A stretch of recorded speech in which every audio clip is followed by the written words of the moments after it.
Assalamualaikum warahmatullahi wabarakatuh. Saya Diajeng Arum Kusuma dari Prodi Teknik Pertambangan NIM 2019-1090-1013 akan mempresentasikan hasil pekerjaan saya mengenai motor sinkron.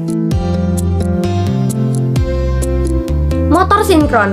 Motor sinkron adalah mesin sinkron yang digunakan untuk mengubah energi listrik menjadi energi mekanik.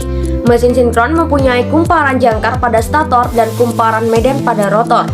Kumparan jangkarnya berbentuk sama dengan mesin induksi, sedangkan kumparan medan mesin sinkron dapat berbentuk kutub sepatu atau salien atau kutub dengan celah udara sama rata atau rotor silinder. Arus searah DC untuk menghasilkan fluks pada kumparan medan dialirkan ke rotor melalui cincin dan sikat. Jadi, konstruksi motor sinkron ini adalah sama dengan generator sinkron. Bedanya, hanya bahwa generator sinkron rotornya diputar untuk menghasilkan tegangan, sedangkan motor sinkron statornya diberi tegangan agar rotornya berputar.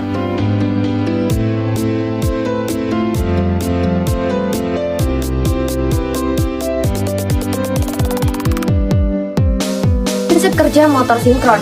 Seperti namanya, motor sinkron mampu berjalan pada kecepatan konstan terlepas dari beban yang bekerja pada mesin ini. Mesin ini adalah mesin dengan efisiensi tinggi dan terutama digunakan dalam aplikasi presisi tinggi. Karakteristik kecepatan konstan dapat dicapai dengan interaksi antara medan magnet konstan dan berputar. Rotor dan motor sinkron menghasilkan medan magnet konstan dan stator menghasilkan medan magnet yang berputar.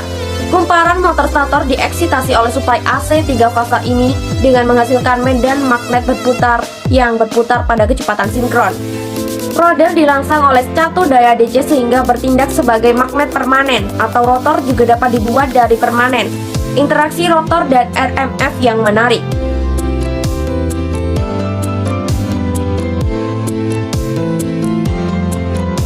Asumsikan bahwa kita memberikan rotasi awal ke rotor dengan arah RMF yang sama. Maka kita dapat melihat bahwa kutub RMF dan rotor yang berlawanan akan menarik satu sama lain dan mereka akan terkunci secara magnetis. Artinya rotor akan berputar dengan kecepatan yang sama dengan RMF dan untuk rotor sendiri akan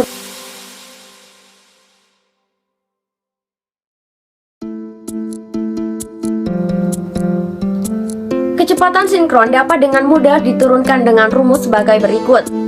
Ini berarti bahwa jika seseorang memiliki kontrol atas frekuensi kecepatan listrik, motor sinkron dapat dikontrol dengan akurat.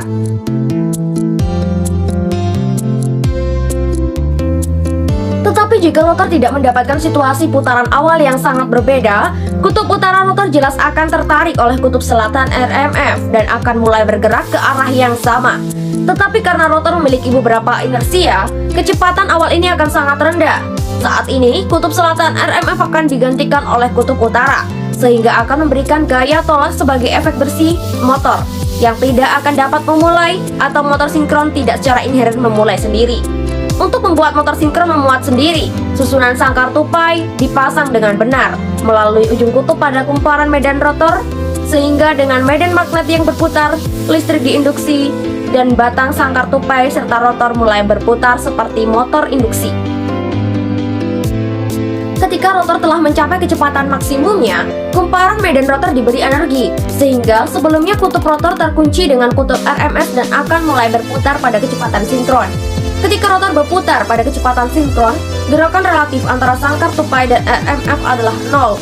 Ini berarti arus dan gaya 0 pada batang sangkar tupai sehingga tidak akan mempengaruhi operasi motor yang sinkron. Motor sinkron akan menghasilkan kecepatan konstan, terlepas dari beban motor, hanya jika beban berada dalam kemampuan motor. Jika torsi eksternal lebih dari torsi yang dihasilkan oleh motor itu, maka akan keluar dari sinkronisme dan akan berhenti. Tegangan suplai rendah dan tegangan eksitasi adalah alasan lain untuk keluar dari sinkronisme. Perlu diingat kembali bahwa motor sinkron memiliki fitur konstruksi yang sama dari alternator. Motor sinkron juga membantu dalam meningkatkan faktor daya keseluruhan sistem.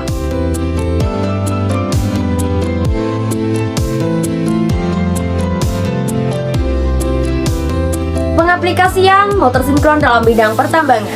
Motor sinkron dapat digunakan sebagai penggerak beban-beban mekanis seperti kompresor, blower, dan pompa, di mana alat-alat ini akan berguna pada kegiatan penggalian terowongan dan pembentukan lubang, pengisian nut, pengoboran produksi, dan pembilasan peledakan, pengoperasian pompa lumpur, pemecahan, pengisian ban, penyaliran air baik untuk surface mining atau underground mining, dan ventilasi yang berguna untuk menyediakan dan mengalirkan udara segar ke dalam tambang, melarutkan dan membawa keluar pengotor gas-gas yang ada di dalam tambang, dan menyingkirkan debu yang berada dalam aliran ventilasi tambang bawah tanah.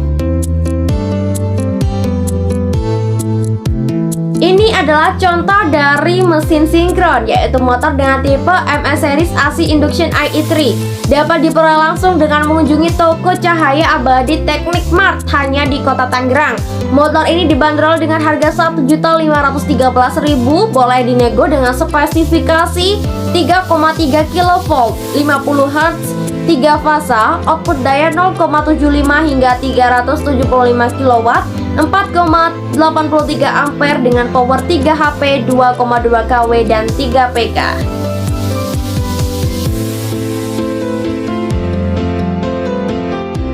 Selanjutnya adalah penyelesaian soal. Jika terdapat soal seperti yang terdapat pada video, maka solusinya yaitu yang pertama adalah mengonversi per fasenya terlebih dahulu. Langkah pertama yaitu VT kita ubah menjadi voltmeter, yaitu 3,3 per akar 3, yaitu didapat hasil 1905 volt. Kemudian GGL eksitasi juga dikonversi menjadi 4,27 per akar 3 sehingga didapat hasil 2465 volt.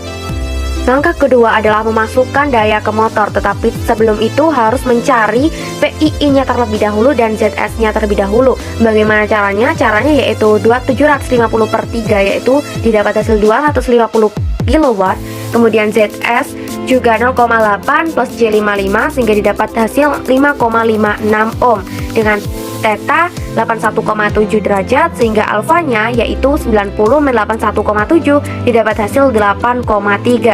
Kemudian dimasukkan ke dalam persamaan PIN sama dengan VT kuadrat per ZS kuadrat kali RA plus VT kali EF per ZS sin dari delta min alfa. Kemudian disubstitusikan dari angka-angka yang telah diketahui tadi sehingga didapat nilai delta yaitu 800,95 derajat.